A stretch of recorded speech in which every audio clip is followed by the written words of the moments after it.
ada yang bertanya nih, sering kali bertanya, Prof, kalau hasil uji statistik saya, hipotesis saya tidak terbukti, seperti apa? Ada dua variabel, tapi dua-duanya nggak signifikan, nggak positif, adanya negatif dan nggak signifikan. Itu gimana? Nah, gimana kalian para pejuang skripsi kalau mendapatkan pertanyaan seperti itu? Kalau kalian menghadapi hal seperti itu, apa yang kalian lakukan? Nah, selamat datang di channel Tirta Musitama bersama saya Profesor Tirta Musitama. Di channel ini kalian akan mendapatkan informasi seputar sukses belajar di perguruan tinggi ya. Khususnya kali ini kalian yang lagi bikin skripsi ya, lagi susah payah bikin skripsi katanya ya, mau jadi sarjana. Baik. Nah, terima kasih yang sudah subscribe ya. Yang belum silahkan subscribe sekarang ataupun nanti. Nggak masalah ya. Yang penting ilmu saya bermanfaat buat kalian. Kembali kepada pertanyaan teman-teman kalian tadi nih, para pejuang skripsi. Kalau misalnya pertanyaan dari penelitian kalian itu ya, kan bikin hipotesis ya. Hipotesisnya itu kemudian nggak terbukti gitu. Jadi gimana? Nah, pertama saya harus sampaikan bahwa terbuktinya hipotesis itu ya, itu tergantung dengan banyak hal ya.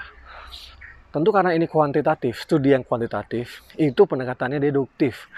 Ya, deduktif itu apa? Sangat berawal dari teori-teori, berawal dari bacaan-bacaan literatur yang kuat ya, yang tegas, yang banyak, yang jelas gitu. Jadi untuk melihat hubungan antar variabel itu dilihat dari aspek-aspek teori itu. Nah, sekarang kembali kepada kalian.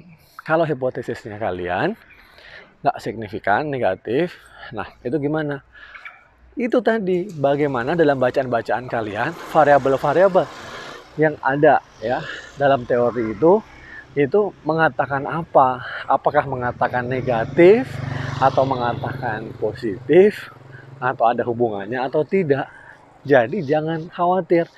Ya, kalau memang kamu udah ada ekspektasi ya bahwa dari hasil-hasil bacaan ya, kajian-kajian literatur itu mengatakan bahwa itu positif signifikan, ya itu dulu ya. Dan sedangkan hasilnya kamu itu bukan positif gak signifikan, nah itu kamu baru mulai berpikir keras. Oke ya, jadi ingat, secara sederhana saya katakan, simpelnya kalau kamu secara teoritis udah benar, deduktifnya udah benar, apapun hasilnya ya tentu nggak perlu khawatir. Cek dulu dari bacaan-bacaan itu apa hasilnya. Ya, apakah memang hubungannya itu ada antar variabel? Apakah hubungannya kalau pakai arah ya? Apakah hubungannya positif? Apakah hubungannya negatif, bertolak belakang ya? Tentu yang diharapkan adalah signifikansi. Itu dulu ya. Yang pertama gitu. Itu yang paling penting. Pahamin dulu. Nah, sekarang yang kedua. Nah, kalau misalnya yang kedua itu misalnya hasilnya ternyata tidak sesuai dengan hipotesis kamu ya. Nah, dalam arti gini ya, kamu belum melakukan kajian-kajian yang mendalam sebenarnya tentang hubungan antar variabel ini, yang sebenarnya harus dikhawatirkan. Kamu asal comlok aja pokoknya antara variabel A dengan variabel B gitu. Ya, hubungannya entahlah gitu, hanya tebak-tebak buah manggis gitu. Nah, ini yang repot banget gitu. Ini yang menurut saya repot. Karena kemudian kamu dari situ kamu tanya, lah ini hasilnya nggak positif, nggak signifikan, gimana gitu. Nah, ini sebenarnya sulit banget. Jadi yang bisa saya sarankan adalah kamu membaca lagi dari teori-teori ya. Yang berikutnya, kalau sudah baca lagi dengan teori-teorinya, kamu perlu melihat bagaimana metode penelitian kamu. Nah, metode penelitian kamu ini maksudnya apa? Ya, kalau tadi teorinya menurut kamu udah benar, kamu pengumpulan datanya benar nggak? Ya. Atau menyusun variabel, menurunkan kalau kamu pakai kuesioner ya, menurunkan daftar pertanyaan-pertanyaannya itu benar nggak ya, dimensinya gitu ya, kemudian apakah juga indikatornya juga bukan tebak-tebak buah manggis ya, indikatornya itu harus juga berdasarkan penelitian empirik sebelumnya. Nah, itu menjadi menurut saya sangat penting. Nah, kemudian setelah katakanlah kalau kuesionernya itu benar ya, itu kamu harus cek pengumpulan datanya ya. pengumpulan datanya itu juga penting loh. Ya. Jangan asal mengumpulkan data saja. Nah itu. Nah pengumpulan data ini kan kalau pakai kuesioner kan siapa yang ditanya, ya kan? Terus apa namanya, samplingnya udah bener atau belum, respondennya udah bener atau belum, kamu tanya lagi, kamu cek lagi gitu. Jadi ceknya ke belakang panjang banget nih. Nah gimana Prof kalau pakai data sekunder? Bagi yang pakai data sekunder, kamu cek proksinya, ya proksi datanya udah bener belum. Nah ini menarik juga, proksi data. Kenapa proksi data? Ya karena misalnya kamu data sales misalnya, ya. Nah data sales ini kamu pakai apa? Atau gini deh, kalau yang manajemen ya, ada firm performance, kinerja perusahaan. Ukurnya firm performance gimana? Nah, ini. Tadi misalnya pakai sales, apakah pakai profit, atau pakai yang lain. Udah benar belum?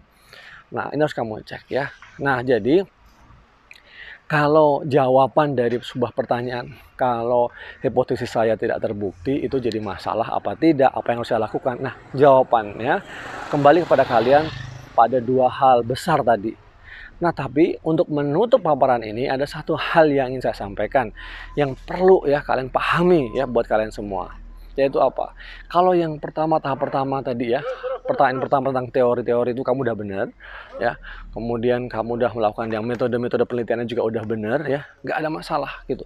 Nah, apapun hasilnya dari olah data atau dari uji statistiknya, uji hipotesisnya, kamu harus terima. Nah, sekarang adalah bagaimana menjelaskan dari hasil uji itu. Itu yang masalah lebih penting. Ya, jadi interpretasi hasil. Ya, nah interpretasi hasil ini penting. Jadi uji statistik itu hanya satu tahap, satu step saja dari suatu penelitian, khususnya dari pendekatan kuantitatif dan uji statistik. Tetapi bagaimana itu menjadi penjelasan yang lebih baik, make sense-nya bagaimana, penjelasannya apa dikaitkan dengan penelitian terdahulu, implikasi penelitiannya apa, implikasi terhadap industri kah, terhadap praktisnya seperti apa, itu masih banyak PR yang harus kalian lakukan ya. Jadi kalau uji hipotesisnya itu kemudian udah terbukti atau tidak, terus kamu bilang udah terbukti nih, hipotesis 1 terbukti gitu ya, terus opo gitu ya, opo rek gitu. Ini kan saya lagi di Malang ini ya. Kalau kemudian apa sih, so what gitu loh gitu ya. Nah yang penting sudah ada hasilnya, itu uji statistiknya seperti itu. Kamu baca-baca lagi teorinya, kamu baca lagi nih yang paling penting literatur yang kamu pakai ya, literatur yang kamu pakai, kemudian kamu kaitkan dengan literatur itu, terkait apa enggak, ini bertolak belakang atau enggak, ini disupport atau enggak gitu ya temuan itu. Kemudian juga kalau memang kamu terkait dengan industri atau terkait dengan hal publik kan, temuan itu harus relevan dengan kondisi masyarakat. Coba kamu bisa, mungkin kamu tambahkan triangulasi ya, dengan tanya expert, dengan tanya responden-responden kamu, ini hasil saya kok seperti ini, itu make sense nggak, apa ya maknanya. Nah gitu ya. Jadi penelitian itu tidak hanya berhenti penelitian, tapi yang penting adalah relevan untuk pengembangan ilmu juga dan manfaatnya pada masyarakat. Oke ya, semoga paham ya. Ini daging semua nih ya. Saya pagi-pagi sambil cari sarapan nih. Saya dari Kota Malang. Mana arek-arek Malang ini enak banget nih pagi-pagi. Hawanya sejuk ya. Saya suka banget Kota Malang ya. Jangan lupa subscribe, like, dan share. Thank you banget. Sukses buat kamu ya. Semoga udah menjawab ya tadi pertanyaan-pertanyaan kalian. Udah saya jawab dengan sebisa mungkin. Kalau ada komentar pertanyaan silahkan tuliskan di kolom komentar ini. Thank you.